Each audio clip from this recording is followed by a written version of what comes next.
California billionaire tax. So what does that mean? I'm not a billionaire. Who cares? Well, people might want to care. So California has been lacking in tax revenue to the point where they want to collect a one-time 5% tax on net worth of California-Thai billionaires as of January 1st, 2026. This is a proposal. It has not passed. Will it go on the ballot? There needs to be about 900,000 signatures for a citizen to, get something on the ballot. And for people who feel displaced, people who feel like the state is not being run well, I don't think that 900,000 signatures will take that much to be collected. They're saying that it will be paid in 2027.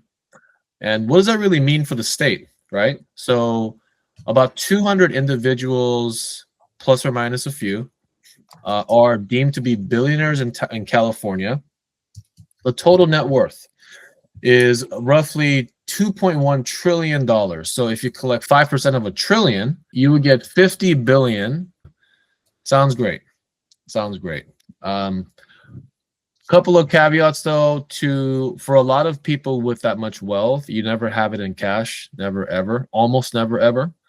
And people would have to cash out their stocks, their assets, investment real estate, and then pay the taxes on that, which are called capital gains, and then have 5% left over. To collect 100 billion, they must sell 200 billion worth of assets.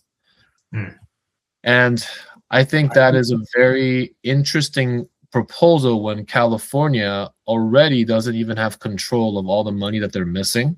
Maybe you can help, educate the audience on that.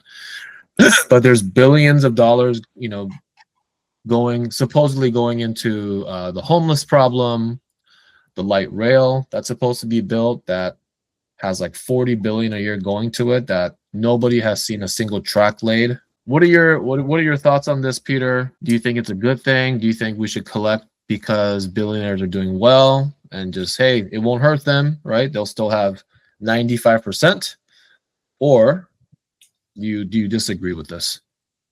Yeah, I mean, it sounds theoretically, it's like, okay, and there's a lot of thoughts here. Theoretically, it's like, okay, that's great. We can, instantly tax the rich. It won't, hurt their well-being, right? They're still going to be rich.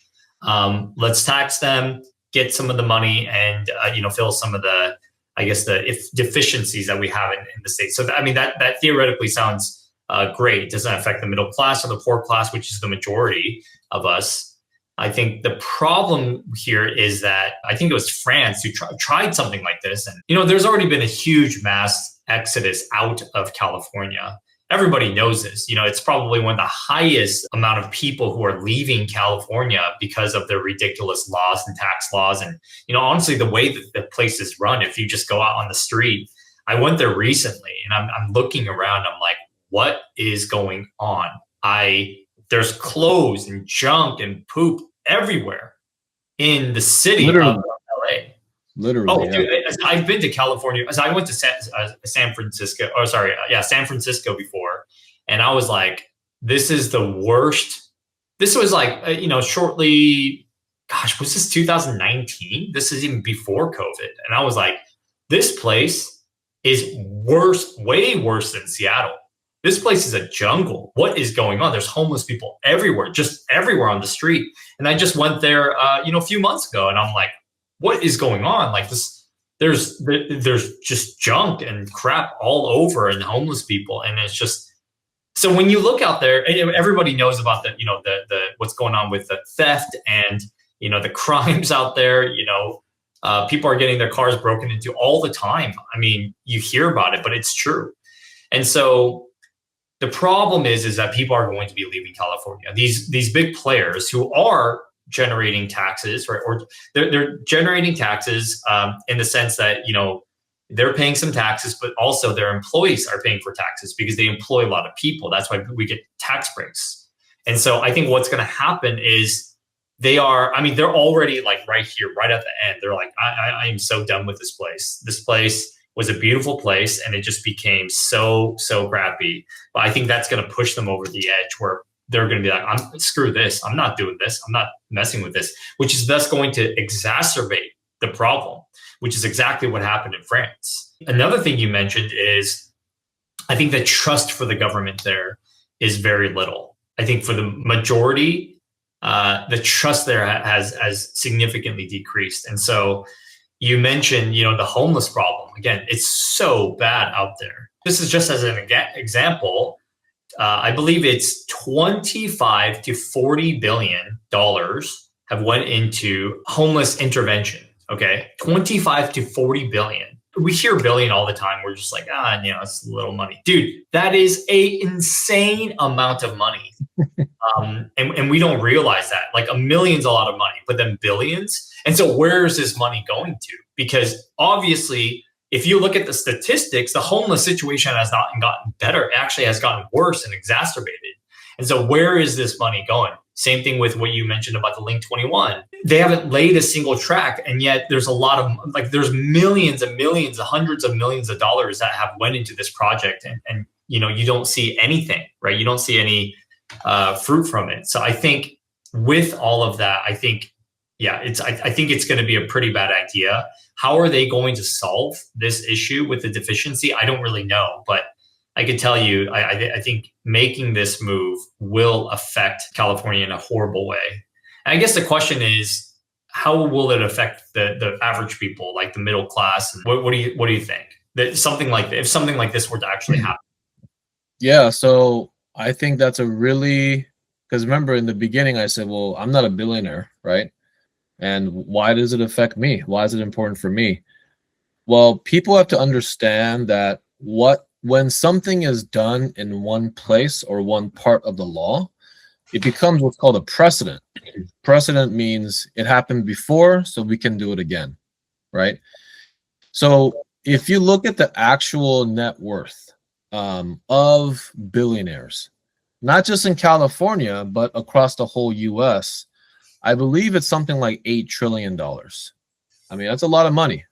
However, when you're talking about the US government, I mean, we are, I think, 30 something trillion in debt. And I think we're adding 2 trillion a year, every single year. So even if you collected all the wealth of billionaires, it just wouldn't solve the problem that we have as a country. Now, if you look at the total net worth of all in the middle class, I believe that number is somewhere between, I think it's like about 170 trillion. So what this could mean, the bottom line, is when they collect these taxes from billionaires, first of all, I don't even know if it's going to get approved. But if it does get approved, what's to stop the government from saying, now I need everybody to participate? If you care about America, we're coming after you. What does that mean? Well, they're going to take a look at your home and how much equity you have, okay? And you're going to take a look at your stocks, your 401k. Remember, a lot of this stuff you can't even touch yet. So remember that. Your car, your grandma's jewelry, like I have gold coins that I got gifted from my stepdad for my kids.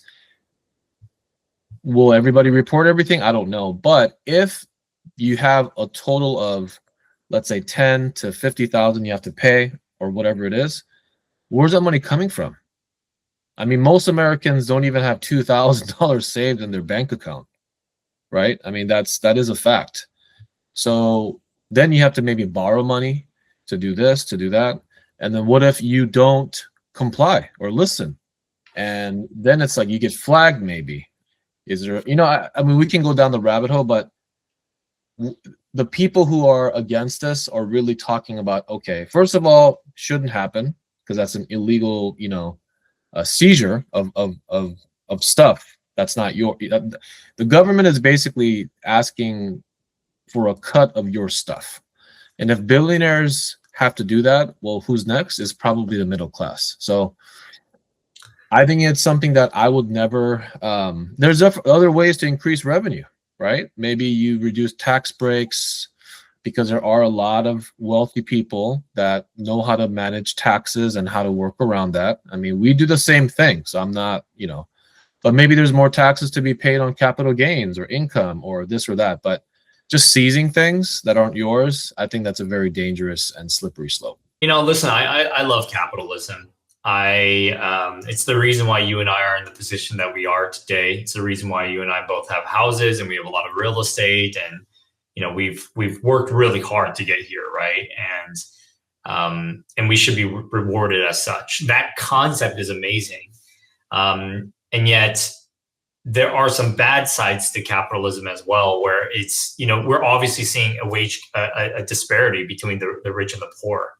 And yeah, you know, the billionaires only, you know, amount to, you know, 8 trillion or whatever. And then the middle class has a lot more. It's just, you know, even within the middle class, there's like an upper middle. And then there's obviously the low class and the lower middle. I think that gap is constantly increasing. I think the problem is a lot of people are feeling it. It's tough. And it's just, I guess, sad to see that it's probably going to continue to get worse, where there really isn't going to be a middle class. You know, everyone talks about that. It's just going to be the rich and then the poor. The rich are just going to constantly get richer. You know, us people who have assets, we know that our money is making more money. And then the poor who don't have assets and we're printing more money are naturally going to get poorer and poorer. And it's going to be harder and harder. And it's going to be kind of like a Korea situation or a lot of Asian countries, where there's going to be like very poor people that are around you. You're going to see like the clear differences. We even see it within our friends. Like, you know, there's a clear difference between like what we have and what they have. And they won't be able to climb out. I mean, they can. It's just like, there's going to be a point where they won't be able to climb out. There's just going to be a poor. Like most Koreans, they never think about having a home. You know, it's going to be renting for the rest of my life. I'm going to live, you know, in this certain means, and maybe I'll have a retirement. But so I think this whole thing, it's like, yeah, you know, this is probably not the best fix, where we're just taking the, you know, from the rich. But I feel the ideal world would be that we all, you know, can get kind of like the America of the 1950s is like, most people have homes. Most people have the American dream. They're just working and they're all like fairly happy and content with what they have. Because it's like, you know, the disparity was a lot less back then. But then nowadays, it's just like, it's going to get worse and worse and worse. I think it's going to become like Asian. It's going to get sad. So that's just my final thought. Yeah, I guess I'll just end with this. The reason why, I mean, you know, we consult with a lot of people on why they should buy real estate. And one of the big reasons why is simply because of inflation. You know, we're already printing 40 billion a month, you know, starting in December. We're going into quantitative easing, just means printing more money, right, to make the economy rev up again.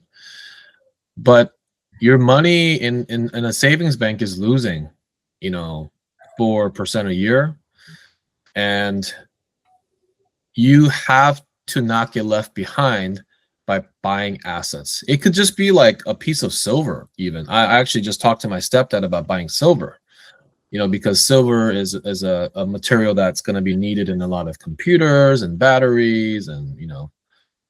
Anyway, I think the point is you have to be invested. We always believe that a home is the best thing because you have to pay rent anyway. But I think it's something that people should just be aware of and save up money. And it's not about how much money you make, it's how much you save. Do something, buy something, hold on to it, watch it grow. Give your kid a stock. You know what I mean? There's so many things you could do. But yeah, that's all. And I think we should just watch what is going on. Great. Well, thanks for watching, guys. Again, we ask you guys to like and subscribe. I know it's a little bit of a different format, but if you guys like it, please like, please comment, and we'll see you guys on the next video.